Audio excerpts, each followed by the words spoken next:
She thought she was in control. She had a plan: pretend to be someone else, seduce a corrupt politician, and expose him to the world. But in her quest for revenge, she wasn't the one setting the trap. Because behind that charming smile and tailored suit, he was already playing his own game. What started as a mission to destroy a man ended with a woman completely shattered. Would you fall for someone you were supposed to ruin? She didn't need love. She needed revenge. That's what she told herself the night she slipped into that silk dress, the one that made her feel untouchable. Her name wasn't real. Her story wasn't real. But the pain behind it was. Her father had been humiliated, destroyed by the political machine of a man no one dared to confront. So she decided to get close. Not as herself, but as someone he'd never suspect. A high-end escort. Just one meeting, one recording, and everything he built would collapse. She had planned every detail. The hotel, the voice recorder, her alias, her smile. She walked into that bar, sunlight pouring through the windows, and waited. And when he arrived, polished, composed, far more charming than she expected, she realized something was off. He didn't act like a man with something to hide. He didn't even flinch when she spoke. He simply looked at her and said, "So, what do you really want?" That was the moment she knew. This wasn't going to go as planned. He was nothing like she imagined. No arrogance, no predictable flirtation. Just calm, confidence, and eyes that seemed to look right through her. He listened more than he spoke. He ordered tea instead of wine, and when she tried to lead the conversation toward her carefully crafted lies, he simply smiled and redirected it. "Tell me something you've never told anyone," he said, like it was a game. She hesitated, but answered, "Something small, harmless." But in that moment, she felt herself slipping. Not into danger, into curiosity. Why wasn't he like the others? Why didn't he touch her? Why did he ask about her childhood instead of her price? It wasn't seduction. It was something colder, smarter, deeper. She left the meeting with no recordings, no leverage, and no clear win. Only questions. Questions that kept her up all night. And the next day, when he called again, she answered. Not because she had to, but because something inside her wanted to. And that was the most dangerous part. They met again. Then again, what started as a mission became a routine. He never asked for anything physical, never crossed a line, and that confused her more than anything. He asked about her dreams, her fears. He noticed when she changed her hair. He remembered things she forgot, she said.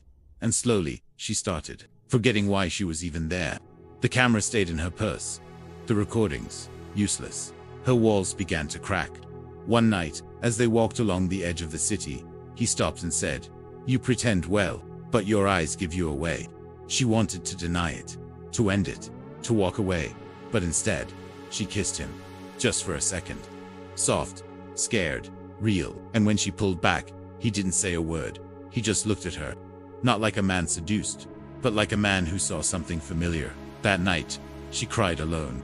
Because for the first time in years, she wasn't acting. She had fallen. Not for his power.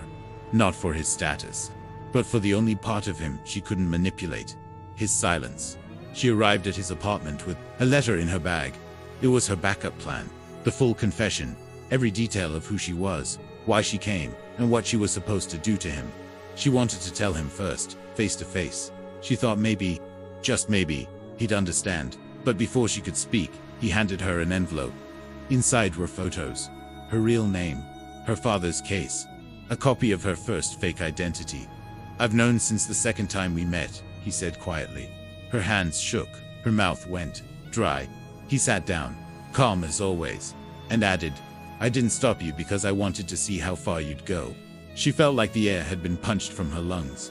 "And now," she whispered. He looked at her for a long moment and said, "Now I know. You didn't come here for revenge. You came here because you wanted to believe someone could save you." She dropped the letter. She didn't cry. She couldn't. The worst part wasn't that he knew everything. The worst part was, he was right. She left without saying goodbye. No screaming, no tears, just silence. He didn't stop her. He didn't follow. And maybe that hurt even more. She had walked in thinking she could destroy him. But it was her who left shattered. The apartment door closed behind her like a final verdict. And on the sidewalk, under the soft gray sky, she realized something. There would be no revenge, no public takedown, no story to tell.